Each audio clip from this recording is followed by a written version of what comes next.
Starfleet's mandate to explore often brings them into contact with many unknown species and new encounters. What unfolds after first contact cannot be predicted, but it has long been the Federation's belief that extending a benevolent hand in welcome is the best way to start any interstellar relations, and for the most part, this works. Occasionally, however, there will be an encounter that goes badly, no matter the Federation's intent. Hi, Rick here, and today we're looking at one such species encountered by the USS Voyager, the Vaadwaur of the Delta Quadrant. The species revived from a long slumber, and despite the vessel's best efforts to negotiate, they did not know the damage they were unleashing on that area of space. A lot of the Vaadwaur's story is presented in the show's episode Dragon's Teeth, but beyond that, there is no other primarily canon materials, so I'll be looking at Star Trek Online's additions to their continuity to flesh out their lore. Biologically speaking, the Vaadwaur had two genders and skin tones of pink to orangey brown. They had sharp features, with the most prominent being a ridge on their head and their neck structure that forms a sort of cobra's hood. Vaadwaur Prime, as it was known to Starfleet, was located within the little explored Delta Quadrant of the former Vaadwaur systems near Terrae space, now labelled the Marconia sector.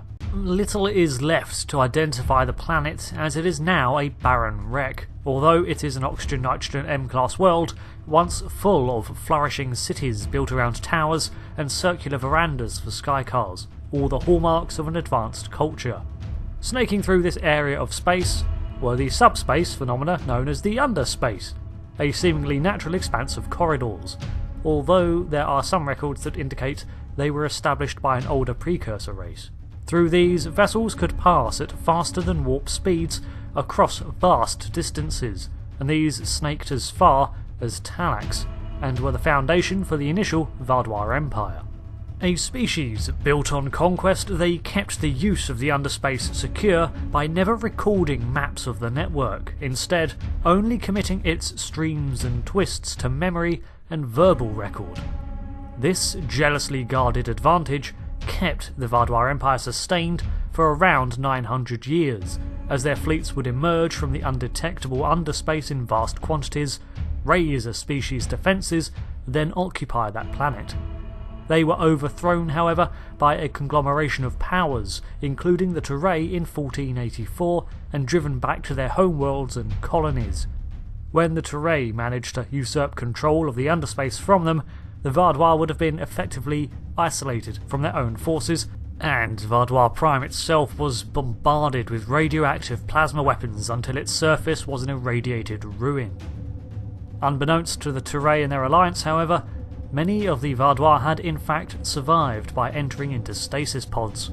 These pods were located not only on their homeworld, but on other planets too, including a system that would later be occupied by the Kabali. Their plan was to wait a few years, then return to find a new world and begin again. To this end, their military units and offspring were given the highest priority in suspension, while those who preserved their culture, teachers, artists, historians and the like, were at the bottom of the rungs. Many of these individuals were lost from the bombardment or never made it to the shelters, however, leaving mostly only the soldiers of the Empire to slumber. 892 years passed, and then 7 of 9 of Voyager awoke Gedrin, who then proceeded to work with the ship to revive his unit of around 600 soldiers. Gaul, their leader, betrayed the USS Voyager and tried to take over the ship, but in turn drew the attention of the Terrae, who feared the return of the Vaadwaur, and Voyager slipped away while the two forces clashed. Much of the former Vaadwaur space had fallen to the Terrae, Borg and the Devore Imperium, and as the narrative of Star Trek Online, we see that the Vaadwaur have been searching for any means to catch up to current Delta Quadrant powers, whose technology level they had fallen centuries behind.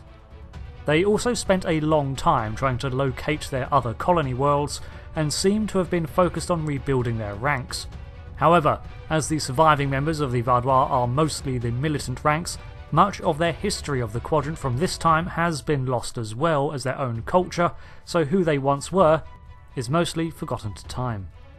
What can be gleaned from the way they present themselves, however, is that they had a superiority complex and a prideful attitude, expecting a level and calm head from every member of their society at all times, and a belief that might makes right.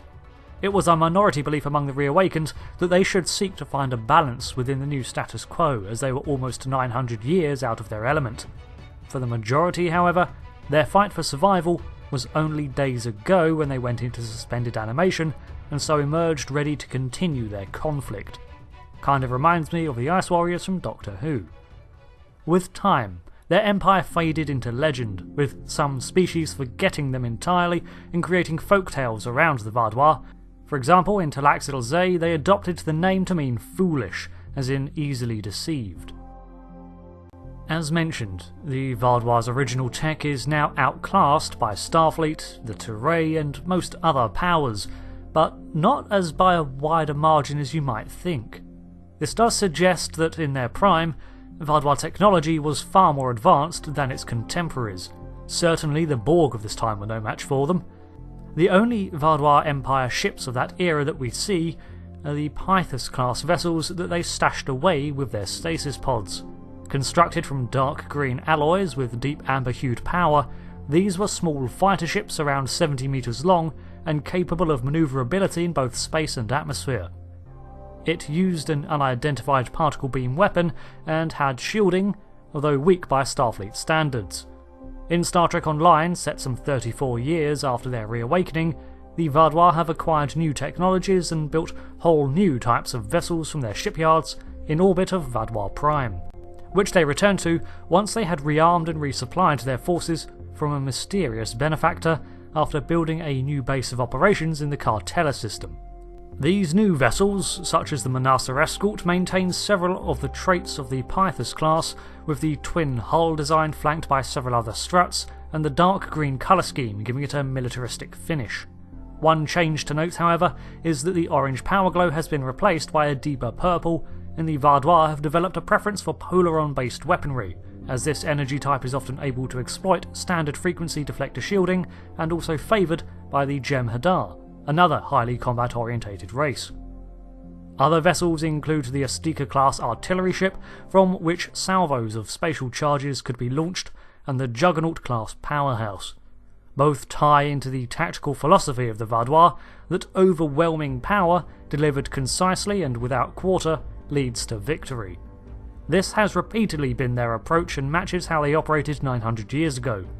Just as they did then, they retain superiority over the underspace and begin to reassert their dominance by targeting competing powers first and then hitting them hard before they could get word out.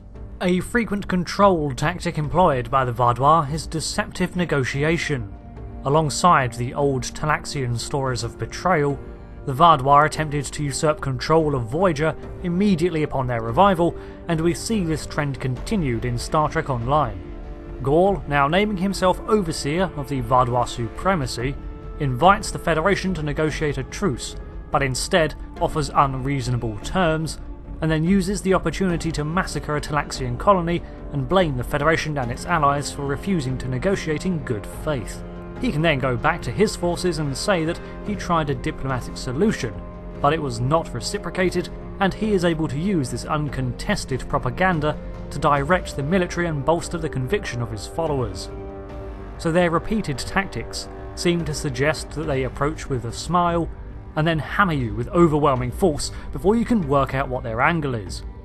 Sounds like you'd be a fool to trust them. They also saw no problem with targeting non-combative sectors in order to destabilise and spread chaos around a target to divert attention. Such tactics border on war crimes, but the Vaadwaur repeatedly have shown no regard for life other than their own, and according to records, they were cruel taskmasters even after their conquest. The Vaadwaur uniform is a layered brown tunic wrapped with sturdy belts and fastened with the Vaadwaur Empire logo in silver. In latter times, they maintained the brown and beige uniforms, but don more protective gear when heading into battle. Frequently they are seen wearing backpacks and protective helmets with complete face masks. The commanders of their ranks wore longer trench coats, giving them an overall World War II German soldier aesthetic, especially with the large collars.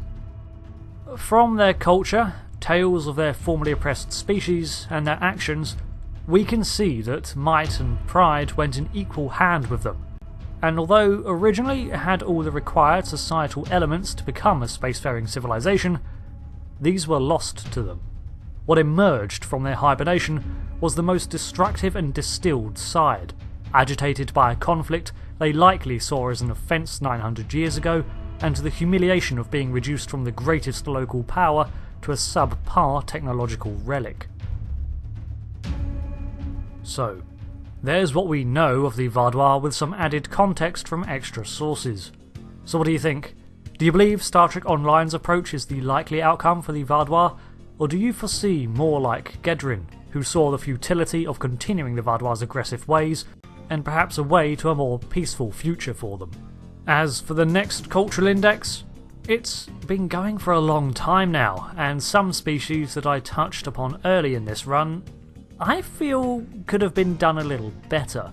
So I was thinking we could revisit one from the early days with either the Vulcan Index 2.0 or the Andorians, remastered as it were. The votes will be over on the community tab, which annoyingly doesn't apparently appear on some mobile devices. But thanks for watching this video, and I'll see you next time for another lore, theory or gameplay one. Until then, goodbye.